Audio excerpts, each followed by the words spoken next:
এই পৃথিবীতে আসার পর আমাদের হায়াত তো বাড়ছে না, বরং হায়াত প্রতি মুহূর্তে কি হচ্ছে? লোকেরা বলে হায়াত বাড়ে, হায়াত তো বাড়ে না, হায়াত কি হয়?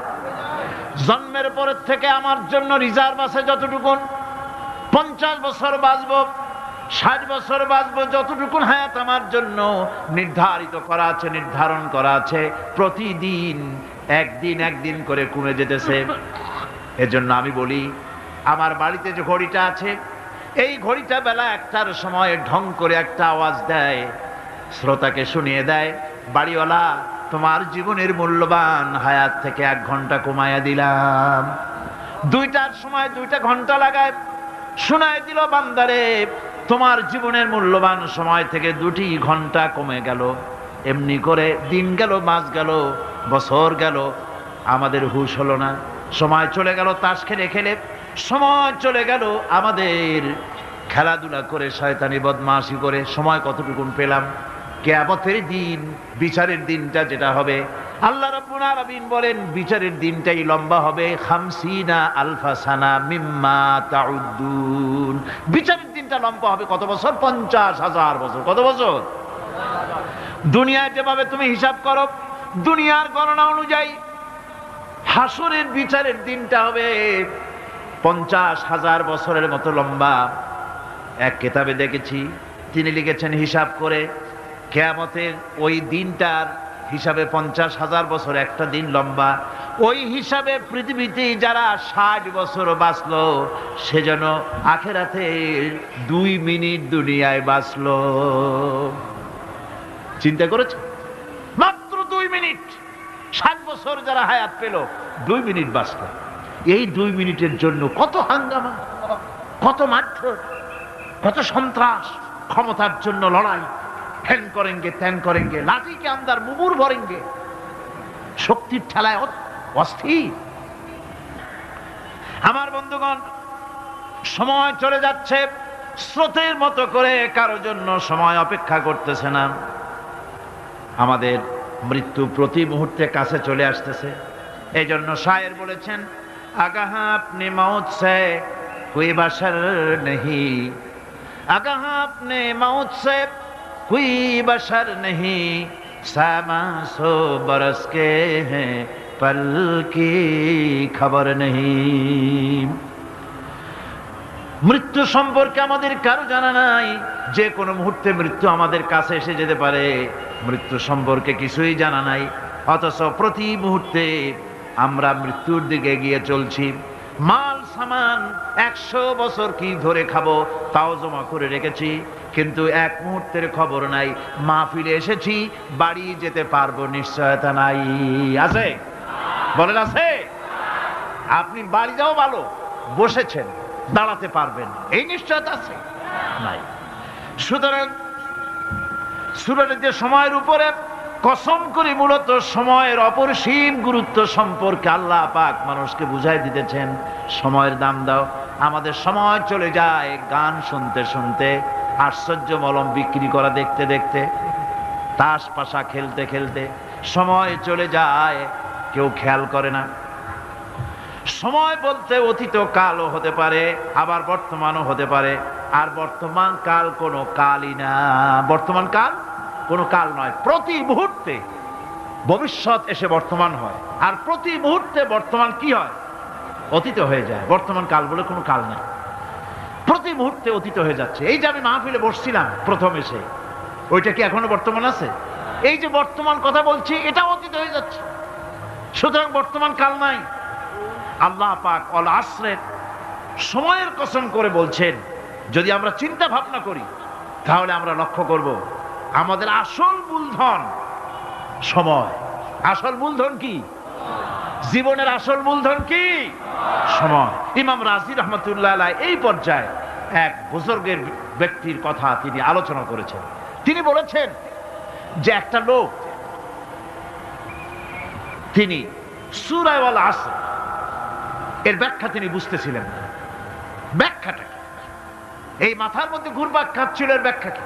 একবার তিনি বাজারে ঢুকলেন, তারপরে তিনি শুনতে পেলেন বাজারের এক প্রান্ত থেকে একজন চিল্লায় বলতেছে, সেই ব্যক্তির উপরে রহম করো যার পুঁজি গলে যায়, সেই ব্যক্তির উপরে রহম করো যার পুঁজি গলে যায়। উনি চিন্তা করলেন পুঁজি এবার গলে কেমনে, উনি দৌড়ে গেলেন, যায় দেখেন যে ব্যাটা চিল্লাচ্ছে সে হচ্ছে বরফ বিক্রেতা। কি বিক্রেতা? বরফ, বরফ, আইস। এখন এই বরফ বিক্রেতা সে চিল্লায় বলতেছে সেই ব্যক্তির পরে রহম করো যার পুঁজি কি গলে যায়। সূর্যের তাপ বাড়তেছে আর বরফ গলে যাচ্ছে। সে বুঝাতে চাচ্ছে যে আমার এই বরফটা জমাট থাকা অবস্থায় তোমরা কেউ কেনো, যেহেতু আমার পুঁজি তো এর মধ্যে আমি ইনভেস্ট করেছি। এটা যদি পানি হয়ে যায় তো পানি তো কেউ কিনবে না, এটা তো যেখানে সেখানে পাওয়া যায়। বরফ পাওয়া যায় না বলি তো আমি বরফ কিনে আনছি।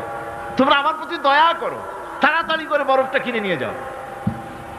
ইমাম রাজি রহমাতুল্লাহ আলাইহি বলেন, বুজুর্গ ব্যক্তি চিৎকার মেরে বললেন আল্লাহু আকবার, আমি কিন্তু এই বরফ বিক্রেতার ঘোষণার মধ্য দিয়ে সূরা ওয়াল আসরের তাফসীর আমি বুঝে ফেলেছি। তার মানে হলো বরফ বিক্রেতা যেভাবে বলতেছে সেই ব্যক্তির উপরে রহম করো যার পুঁজি গলে যায়, আমারও তো একটা পুঁজি আছে, ওই পুঁজির নাম হায়াত। প্রতি মুহূর্তে আমার পুঁজি তো গলে যেতেছে, আমার পুঁজি তো গলে যায়, প্রতি মুহূর্তে কমে যেতেছে। আহারে এই পুঁজি যে গলে গেল ধরে রাখতে পারলাম না, এই জন্য কিছুই তো করতে পারি নাই। সূরা ওয়াল আসরের ভিতরে মানুষের আয়ুষ্কাল দেওয়া হয়েছে বরফ গলে যাওয়ার মতো দ্রুত সে আয়ু কমে যাচ্ছে। একে যদি নষ্ট করে ফেলা হয়, ভুল কাজে ব্যয় করা হয়, সেটাই হচ্ছে মানুষের মূল ক্ষতি। মানুষের মূল ক্ষতি। ব্যবসায় ক্ষতিগ্রস্ত হয়েছে, এটা মূল ক্ষতি নয়। স্বাস্থ্য হারাইছে, মূল ক্ষতি নয়। রাজনীতিতে ব্যর্থ হয়েছে, মূল ক্ষতি নয়। জীবনে মন্ত্রিত্ব হারাইছে, মূল ক্ষতি নয়। মূল ক্ষতি প্রতি মুহূর্তে সময় নষ্ট হচ্ছে, এটাই মূল ক্ষতি। ভাইরা, কিয়ামতের দিন জান্নাতীদের কোনো দুঃখ থাকবে না, সকলের দুঃখ থাকবে। জান্নাতীদের কোনো দুঃখ থাকবে নাকি? থাকবে, থাকবে। জান্নাতীদের মনের মধ্যে একটা দুঃখই থাকবে। ভালো করে শুনুন, জান্নাতীদের মনের মধ্যে একটা দুঃখই হবে। তারা মনে মনে চিন্তা করবেন, আফসোস করবেন, আহারে যদি দুনিয়ায় বসে অমুক সময় বাসে বসেছিলাম আজে বাজে চিন্তা করেছি, বাড়ির ড্রয়িং রুমে একা একা বসে বসে আজে বাজে চিন্তা করেছি, অমুক অমুক সময় খেলাধুলায় কাটাইছি, এই সময়গুলিতে যদি সুবহানাল্লাহ, আলহামদুলিল্লাহ, লা ইলাহা ইল্লাল্লাহ, আল্লাহু আকবার এই তাসবিহ যদি পড়তাম, জিকির আজগার করতাম, জান্নাতের ভিতরে আরো নিয়ামত লাভ করতে পারতাম। সময়টা তো কাজে লাগাইলাম না। মানুষের শর্ত, মুমিনের সব কাজে সওয়াব। ওয়াকুলু লিন-নাসি হুসনা, মানুষের সঙ্গে ভালো ভালো কথা কও, মানুষের সঙ্গে হাসি মুখে কথা কও। একজনের সাথে হাসি মুখে কথা বললেন আপনার একটা সদকা দেওয়ার মতো সমান সব আমলনামায় লেখা হয়ে গেল। ভালো ভালো কাম করো। বন্ধুগণ, সময় দ্রুত গতিতে চলে যাচ্ছে, মানুষের জীবন ক্ষতিগ্রস্ত হচ্ছে।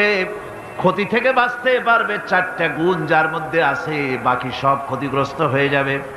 আমার ভাইয়েরা, এই কথাগুলি বলে আল্লাহ পাক যেন এরকম একটা দৃষ্টান্ত দিলেন। আপনি যদি পরীক্ষার হলে গিয়া দেখেন ছাত্ররা পরীক্ষা দিতেছে, পরীক্ষার জন্য নির্ধারিত সময় কতটুকুন? 3 ঘন্টা। 3 ঘন্টা, 3 ঘন্টা।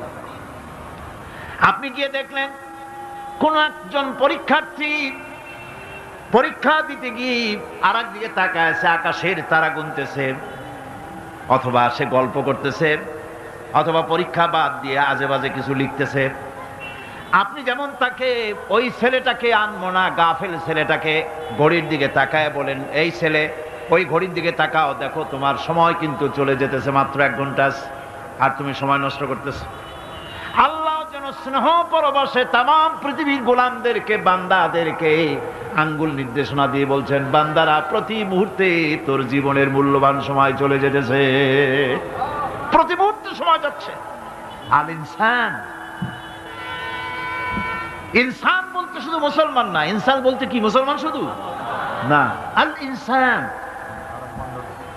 মানব মণ্ডলী, বিশ্বের সমস্ত মানুষকে আল্লাহ বলছেন, হিন্দু, খ্রিস্টান, বৌদ্ধ, নাসারা, ইহুদি, মজুসি, মুসলমান, বিশ্বের সব মানুষকে আল্লাহ বলছেন। যেহেতু আল্লাহ স্রষ্টা, মানুষের ব্যাপারে সার্বিক কল্যাণময় কথা কে বলতে পারেন? কে বলতে পারেন? সে আল্লাহ রাব্বুল আলামিন বলছেন,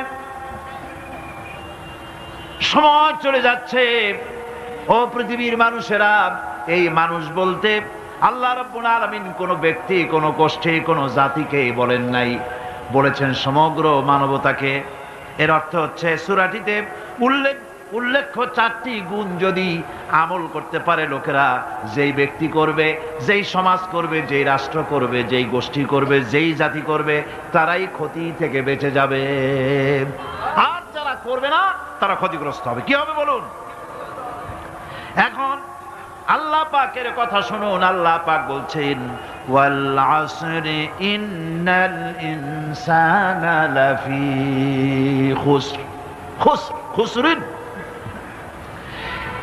এই যে খুসর, খাসারা, এই শব্দটা হচ্ছে আবিধানিক অর্থে ক্ষতি হচ্ছে লাভের বিপরীত। লাভের বিপরীত কি? ক্ষতি। নাফা, এই নাফার বিপরীত কি? নোকসান। খাসারাটা কি? নোকসান বলা হয় পুঁজি 50,000 খাটাইছিলাম, লাভ করতে পারি নাই, পুঁজি ঠিক আছে, এটাকে বলা হয় নোকসান। এটাকে কি বলা হয়? নোকসান।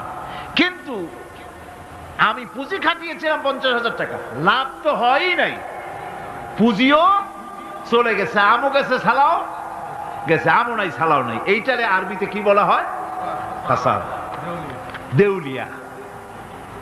দেউলিয়া হয়ে গেছে। দেউলিয়াটা বোঝেন ভালো আপনারা, দেউলিয়া হয়ে গেছে। কোরআন লাভ বা সাফল্যের ধারণা যেমন নিছক পার্থিব নয়, সমৃদ্ধির কথা শুধু পার্থিব নয়, জন্ম থেকে শুরু করে মৃত্যু পর্যন্ত কোরআনের লাভের কথা যখন বলা হয় তখন জন্ম থেকে মৃত্যু পর্যন্ত, আখিরাত পর্যন্ত, কিয়ামত পর্যন্ত। ক্ষতিটাও জন্ম থেকে শুরু করে মৃত্যু পর্যন্ত, কিয়ামত পর্যন্ত ক্ষতিটাও। এই ক্ষতি থেকে বাঁচবার জন্য কোরআনে কারিমে বিভিন্ন জায়গায় এই খাসারা শব্দ ব্যবহার করা হয়েছে।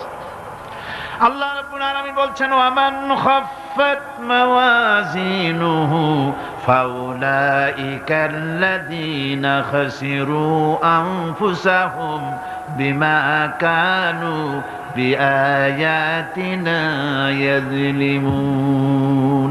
যাদের পাল্লা ভারী হবে কিয়ামতে তারাই হবে সফলকাম, আর যাদের পাল্লা হালকা হবে, নেকির পাল্লা, নেকির পাল্লা যাদের হালকা হবে তারা হবে ক্ষতিগ্রস্ত।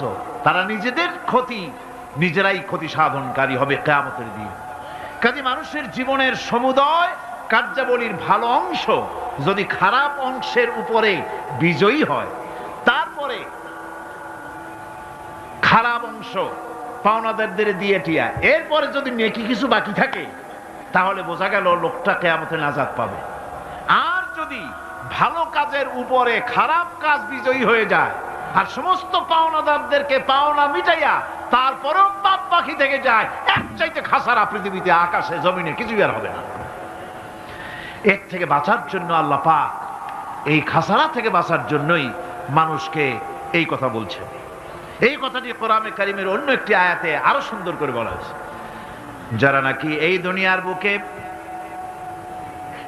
যারা নিজেদের পুঁজি খাটাইছে, জীবনের পুঁজি সুদ কামাইতে খাটালো, জীবনের পুঁজি খাটালো হারাম কামাইয়ের ভিতরে, অন্যায় কাজের ভিতরে, যারা জীবনের পুঁজিকে আল্লাহর দ্বীনের কাজে লাগাতে পারে নাই, তাদের সম্পর্কে বলা হচ্ছে খাসিরাদ দুনিয়া ওয়াল আখিরাতা যালিকা হুয়াল খুসরানুল মুবিন। খাসিরাদ দুনিয়া ওয়াল আখিরা, দুনিয়াও ক্ষতিগ্রস্ত, আখিরাতেও ক্ষতিগ্রস্ত।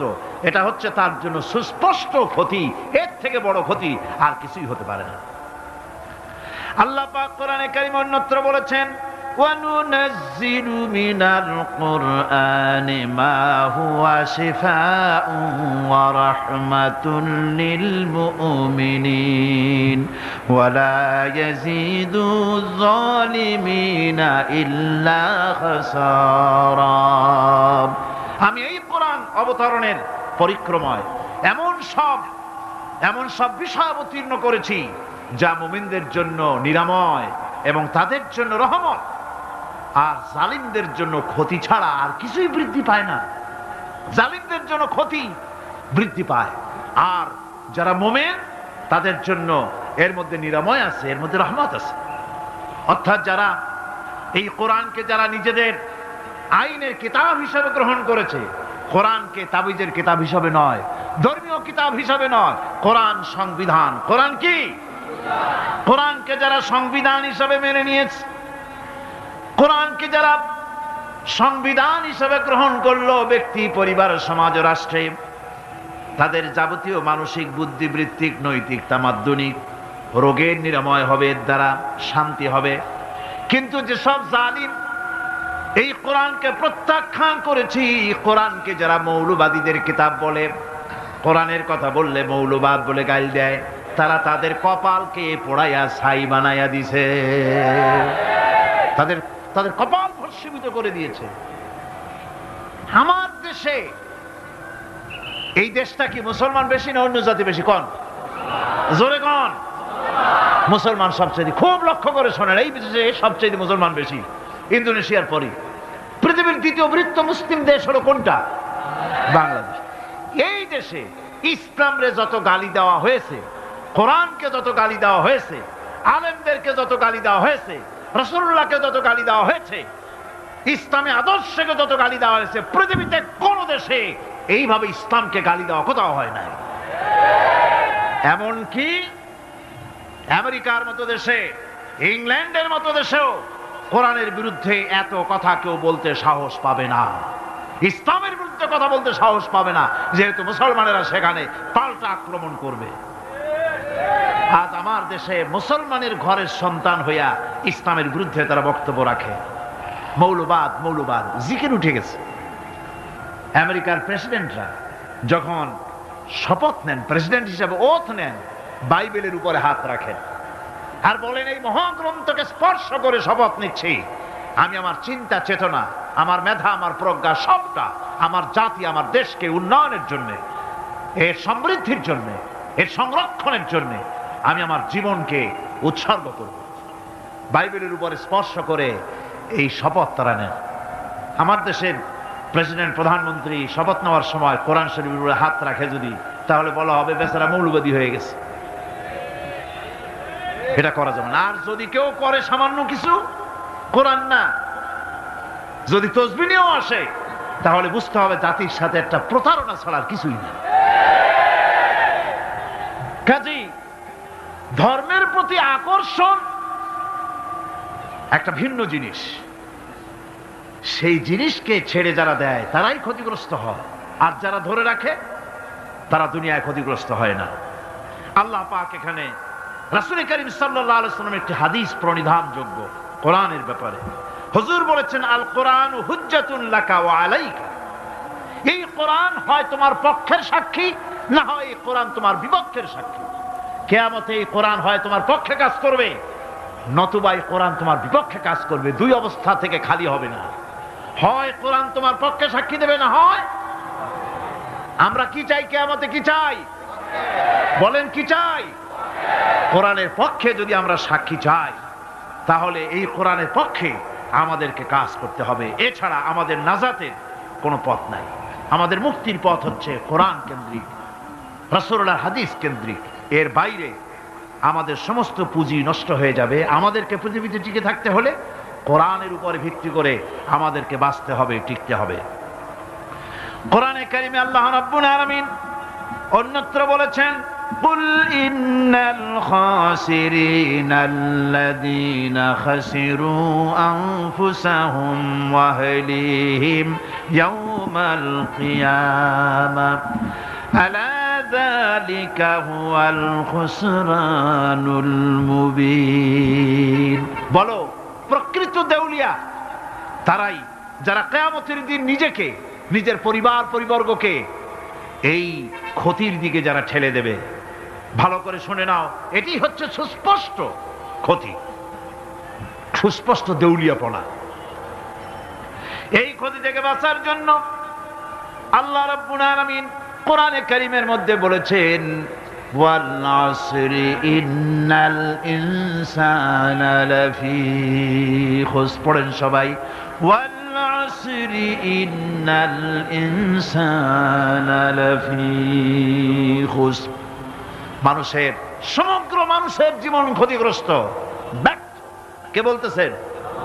গা শিউরে ওঠার কথা না? গা শিউরে ওঠে। আল্লাহ বলতেছেন ক্ষতিগ্রস্ত, ব্যর্থ। আপনি যতই মনে করেন আপনার মিল আছে, কল আছে, কারখানা আছে, মন্ত্রী, টাকা পয়সা আছে, প্রেসিডেন্ট হয়েছেন, প্রধানমন্ত্রী হয়েছেন, আপনার জীবন সফল হয়েছে, আল্লাহ বলেন না, জীবন ব্যর্থ, জীবন বিফল, জীবন ক্ষতিগ্রস্ত। তাম পৃথিবীর সমস্ত মানুষ ক্ষতিগ্রস্ত, ব্যর্থ। 4টা কাজ করলে সফল হবে। কয়টা কাজ? জোরে বলেন, কয়টা কাজ? ইল্লাল্লাযীনা আমানু ওয়া আমিলুস সালিহাতি ওয়া তাওয়াসাউ বিল হাক্কি ওয়া তাওয়াসাউ বিস সাবর। 4টা কাজ করলে জীবন হবে সফল। এই ব্যর্থতা থেকে, এই ক্ষতি থেকে যদি বাঁচতে চাই কিনা? কারা কারা চাই? দেখাই তো হাত। কারা কারা চাই? ক্ষতির হাত থেকে বাঁচতে চাই কারা? আলহামদুলিল্লাহ, হাত নামান। ক্ষতির হাত থেকে যারা বাঁচতে চান, আল্লাহ রাব্বুল আলামিন তাদের জন্য ফর্মুলা পেশ করেছেন, ইল্লাল্লাযীনা আমানু ওয়া আমিলুস সালিহাতি ওয়া তাওয়াসাউ বিল হাক্কি ওয়া তাওয়াসাউ বিস সাবর। আল্লাহ পাক বলেন 4টি কাজ করলে জীবন সফল হয়ে যাবে। কয়টা কাজ? 4টা কাজ করলে জীবনটা সফল হয়ে যাবে। 1 নম্বরে ঈমান। 1 নম্বরে কি? ঈমান। এটাই হচ্ছে ফাউন্ডেশন। ক্ষতি থেকে বাঁচার জন্য প্রথম যে গুণটি, সেটির নাম হচ্ছে ঈমান। ইসলামে ঈমানের স্থান সর্বপ্রথম, তারপরে হচ্ছে ইসলাম। ঈমান আগে, তারপরে কি? ইসলাম। ইসলাম হচ্ছে বীজ, ঈমান হচ্ছে বীজ, আর ইসলাম হচ্ছে চারা, গাছ। এটা হচ্ছে ভিত্তি। এই ভিত্তিকে সর্বপ্রথম মজবুত করতে হবে। ঈমানের ভিত্তি, ঈমানের ভিত্তি দুনিয়ায় ঈমানের আহ্বান জানাবার জন্যই আল্লাহ রাব্বুল আলামিন সমস্ত নবী এবং রাসূলদেরকে পৃথিবীতে পাঠিয়েছেন ঈমানের আহ্বানের জন্য। দুনিয়ার সমস্ত নবীদের দাওয়াত ছিল ঈমানের দাওয়াত। কিসের দাওয়াত? এই ঈমানের দাবিটা আসছে, এই দাওয়াতটা এসেছে আল্লাহর কাছ থেকে। কার কাছ থেকে? দেখুন, পৃথিবীর ভিতরে কোন নবীদের কথার সাথে আরেকজন নবীর কথার কোনো বৈপরীত্য হয় নাই। সমস্ত নবীদের কথা একরকম ছিল। কয় রকম? একজন নবীর সঙ্গে তার বক্তব্যের সাথে আরেকজন নবীর বক্তব্যের কোনো গুণগত মৌলিক কোনো পার্থক্য ঘটে নাই, অসঙ্গতি হয় নাই। কারণ নবীরা, আম্বিয়া আলাইহিমুস সালাম, নিজেরা বানিয়ে কথা রচনা করে তারা মানুষের সামনে পেশ করে নাই। সমস্ত নবীদের কাছে যত দাওয়াত এসেছে, একটা অফিস থেকে এসেছে। সে অফিসটা হচ্ছে কার? আল্লাহ রাব্বুল আলামিনের। তাই দুনিয়ার সমস্ত পয়গম্বরদের দাওয়াত ছিল না ইলাহা ইল্লাল্লাহ, লা ইলাহা ইল্লাল্লাহ, লা ইলাহা, লা ইলাহা ইল্লাল্লাহু মুহাম্মাদুর রাসূলুল্লাহ। এটাই ছিল সমস্ত নবীদের দাওয়াত। কোরআনে কারীম তার ধারক এবং বাহক সম্পর্কে বলে যে তিনি যে দাওয়াত দিয়েছেন সে দাওয়াতটা হলো ঈমানের দাওয়াত। আমাদের নবী তিনি এসে যে দাওয়াত দিয়েছেন সে দাওয়াতটা কিসের? কোরআনে কারীম বলছি, রব্বানা ইন্নানা সামি'না মুনাদিয়ান ইউনাদি লিল ঈমান। হে আমাদের রব, নিশ্চয়ই আমরা এমন একজন আহ্বায়কের আহ্বান শুনেছি যিনি আমাদেরকে ঈমানের দাওয়াত দিয়েছেন। এমন কোন পয়গম্বর নাই দুনিয়ায় যিনি ঈমানের দাওয়াত দেন নাই। সকলেই ঈমানের দাওয়াত মানুষের সামনে, বিশ্ববাসীর সামনে পেশ করেছেন। কোরআনে হাকিম স্পষ্ট একটা সীমারেখা দুনিয়ার মানুষের সামনে পেশ করে পৃথিবীর মানুষগুলিকে দুটি শ্রেণীতে বিভক্ত করে দিয়েছে। একটি হচ্ছে ঈমান পোষণকারী, আরেকটি হচ্ছে অবিশ্বাসী। একটা ঈমান পোষণকারী আর একটা অবিশ্বাসী। ঈমান পোষণকারীরা সত্যশ্রয়ী, তারা হচ্ছে জ্ঞান এবং নূরের সম্পদে সমৃদ্ধ। আর দ্বিতীয় দলটি হচ্ছে কাফের, জালিম, মূর্খ। তারা হেদায়েতের রাস্তা তাদের জন্য অবরুদ্ধ। কোরআনে কারীম এই দুইটি দল সম্পর্কে উল্লেখ করতেছেন, মাসালুল ফারিকাইনি কাল আ'মা ওয়াল আসাম্মি ওয়াল বাসীরি ওয়াস সামিম হাল ইয়াস্তাবিয়ানি মাসালান আফালা। কোরআন শরীফ বলছে, হাল ইয়াস্তাবিয়ানি মাসালান আফালা তাযাক্কারুন। দুইটি শ্রেণীতে আল্লাহ পাক ভাগ করে দিয়েছেন। একটা শ্রেণী হচ্ছে অন্ধ, বোবা, বধির। আরেকটি যারা শুনতে পায়, চোখে দেখতে পায়। এ দুটি কখনো এক নয়, সমান নয়। এ দুটির রাস্তা আলাদা। কাফেরের রাস্তা আর ইমানদারদের রাস্তা সম্পূর্ণ ভিন্ন। আল্লাহ রাব্বুল আলামিন ঈমান এবং কুফরের পার্থক্য বলে দেওয়ার জন্য গোটা মানব জাতির মধ্যে স্পষ্ট করে বলেছেন, লা ইকরাহা ফিদ-দীন ক্বাদ তাবায়্যানার রুশদু মিনাল গায়্। দ্বীনের ব্যাপারে জোর জবরদস্তি নেই। এখানে হেদায়েতের পথ এবং গোমরাহি, হেদায়েতকে গোমরাহির পথ থেকে সম্পূর্ণ আলাদা করে দেওয়া হয়েছে। লা ইকরাহা ফিদ-দীন, দ্বীনের ব্যাপারে কোনো জোর জবরদস্তি নেই। যারা ধর্মনিরপেক্ষবাদী তারা এই আয়াতটাকে নিজেদের মতবাদকে প্রতিষ্ঠার লক্ষ্যে অনেক সময় কাজে লাগায়। দুটি আয়াতকে তারা বেশি ব্যবহার করে। একটা হচ্ছে লাকুম দীনুকুম ওয়ালিয়া দীন, আর একটা হচ্ছে লা ইকরাহা ফিদ-দীন। এই দুইটি আয়াতকে ধর্মনিরপেক্ষবাদীরা ব্যবহার করে।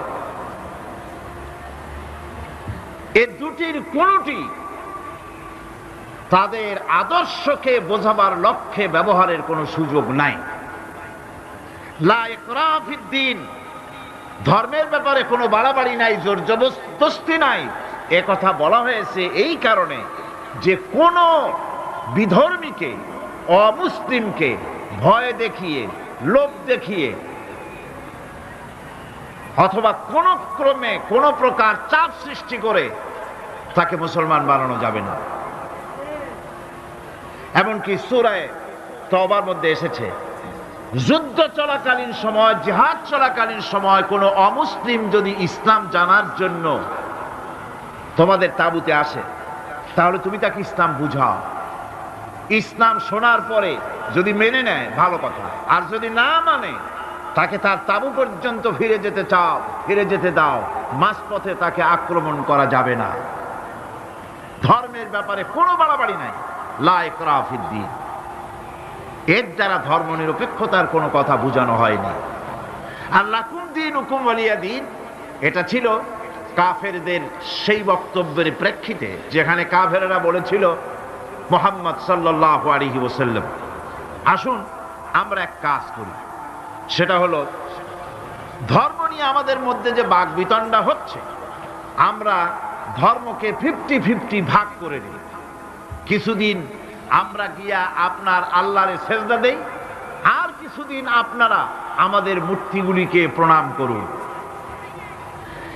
এই প্রস্তাব যখন রাখল, আল্লাহ রাব্বুল আলামিন সূরা কাফিরুন অবতীর্ণ করে দিলেন, কুল ইয়া আইয়ুহাল কাফিরুন লা আ'বুদু মা তা'বুদুন হে কাফেরেরা, হে অবিশ্বাসীরা, নবী আপনি বলুন, হে অবিশ্বাসীরা, তোমরা যার ইবাদত করো আমরা তার ইবাদত করি না, আবার আমরা যার ইবাদত করি তোমরাও তার ইবাদত করো না।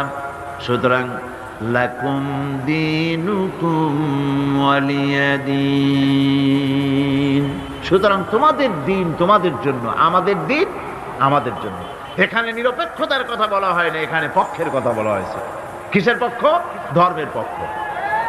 কিসের পক্ষ? হিন্দু, খ্রিস্টান, বৌদ্ধ, তোমরা তোমাদের ধর্মের পক্ষে থাকো। মুসলমান, তোমরা তোমাদের ধর্মের পক্ষে থাকো। ধর্মের ব্যাপারে নিরপেক্ষ হওয়ার কোনো সুযোগ নাই। আছে নাকি সুযোগ? আমি পার্লামেন্টে বলেছি এই কথা, যে একটা ধর্মের উপরে বিশ্বাস করে নিজেকে একটা ধর্মের পক্ষের ব্যক্তি হিসাবে ঘোষণা করে কেউ বলছে, দাবি করছে আমি হিন্দু, কেউ বলছে আমি বৌদ্ধ, কেউ বলছে আমি খ্রিস্টান, কেউ বলছে আমি মুসলমান, নিজেকে একটা ধর্মের বিশ্বাসী ঘোষণা করার পর আমি ধর্মনিরপেক্ষ, এই কথাটা মিথ্যা, বানোয়াট, জালিয়াতি, প্রতারণা, মুনাফিক। কোন ধর্মের অনুসারী ব্যক্তি ধর্মনিরপেক্ষ হতে পারে না। কেবলমাত্র নাস্তিক, যারা আল্লাহরে মানে না, আল্লাহকে স্বীকার করে না, ওরা বলতে পারে আমরা ধর্মনিরপেক্ষ, ধর্মের ব্যাপারে আমরা নিরপেক্ষ, গুলো মানি না, বিশ্বাস করি না।